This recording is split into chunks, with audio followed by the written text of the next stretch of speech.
Welcome to the Spiritual Development Channel. Today, we're at my earthbag home. I'm going to talk about 5 mistakes that you can make building an earthbag home. So what's an earthbag home? Our earthbag home is a home built with sandbags.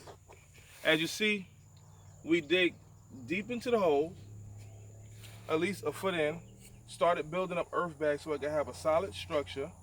We took earth bags or sandbags and filled them with dirt, mixed them with water, and when you mix them with a little bit of water and let the sun hit them, they become hard.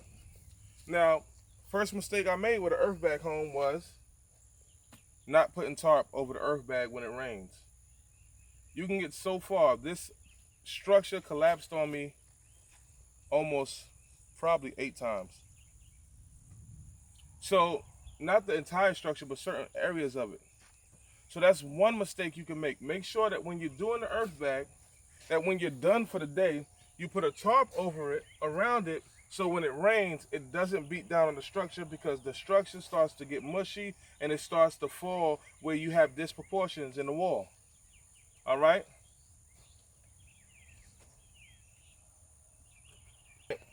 The second problem you can run in with an earthbag home is not having them lined up. You see here where it's not completely lined up together? Now, you may think it's okay later on to come back and lean it back the other way, but that just makes it collapse more. Take your time, make sure that it's aligned. Each row that you're going, I know you're rushing, but each row that you're going, make sure it's aligned. So you have this one, this one, this one. Then it goes in. Then we try to make it work by coming out. Then we go back in. This is problems you're going to face with your earthbag home. This is going to work because we solidified it with other aspects. But you don't want to do that when you're starting your earthbag home, okay? Okay. All right, next. The third mistake you can make is not putting your frame in early. See, before we did door framing, we didn't have a frame, and now the earthbags had nothing to support itself. So when you're going around and they don't have nothing to support or places weight upon, it can collapse. So you want to put your things in here. Here, this used to be a wall, but now it's a window because it fell a couple of times, and I thought, let me be creative and put windows there. So placing your windows and your frame for your door is imperative in the early stages of putting your earthbag home together. All right, also with earthbags, in between these bags are wires of barbed wire. So there's barbed wires in between each bag, which acts as a Velcro. All right? So now you got a Velcro, allows the bag to stick. But the negative thing is, if it falls, it pulls all the bags with it. So one of the things that you want to do that I haven't done, and I have to admit this, and I've seen it on video, is add rebar. Take rebar when you're halfway up and bang it through certain areas so it keep it stuck and allow it to be at least 2 foot in the ground. So it allows your walls not to topple over. But this is solid now. This is very solid. And I'm going to keep you updated as we go with the earthbag home. But one of the biggest mistakes you can make is because you're rushing and it looks so good, you don't pat the bags all the way down. You pat them enough where you say, hey, I'm going to stack, and you want to stack. Bang the bags down as hard as you can. See, we use bricks, which worked later, but initially we didn't. So we stacked bags, we stepped on it, hit it with a shovel, and thought it was going to work. It absolutely did not work. So later we came with a brick to put the weight on it. But one of the things that you can use is this special tool right here. This is a square tamper. Put the earthbag down, drop it on there. Put the earthbag down, continue to drop it on there.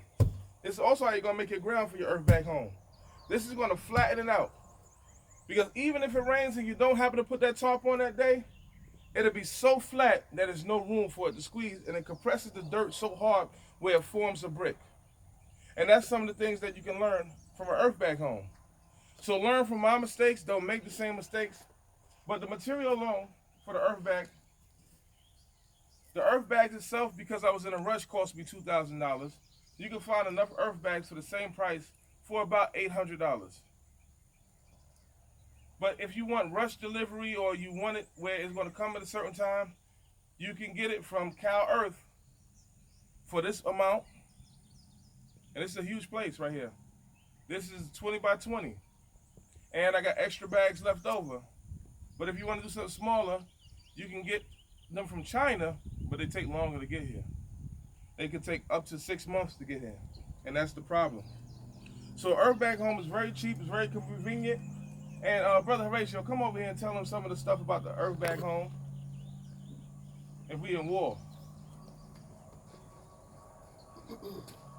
So, one of the things that you use in a military aspect is sandbags.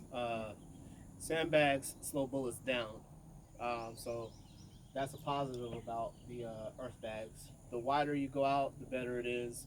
Obviously, large size shells is not going to really stop it, but I mean, regular bullets, 45s, even the 50 cals, they shouldn't penetrate it. The wider you go out, the better it is for your system. So there you go. We got us a bulletproof home. Not only that, it's made of the earth. You don't have to chop down no trees besides your windows and your frames.